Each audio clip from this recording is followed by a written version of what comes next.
Menet is a really interesting. He's one of those players that's really good at football. So executes his assignment for the most part exemplary. He's a good inside zone blocker. He's good at comboing with guards. I think he does a great job in general as a run defender, and he can get to the second level and make plays on linebackers. He's also, a center, so he has the maturity to set the protections for the offensive line.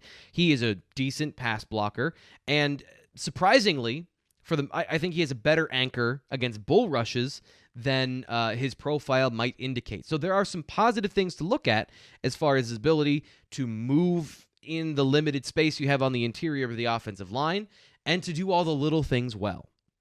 The problem is there's no definable traits for Michal Menet. He's an athletic, undersized center that I don't think is super athletic. He has to be technically perfect, and he has to hit his mark exactly in order to execute the block properly. When he gets to the second level, I don't think he has great recovery, agility, or speed, so that makes him not a super athletic player. And he obviously, at his size, lacks the power and the natural strength to move people and make a difference along the offensive line. So what does that leave us with? Well, for the draft, it leaves us with a guy that I don't think any team is going to prioritize in the 6th or 7th round because he's clearly a guy that has a limited upside. But that limited upside might eventually lead him to be a starter in the NFL because, again, he's good at football. He does all the things that you want pretty well.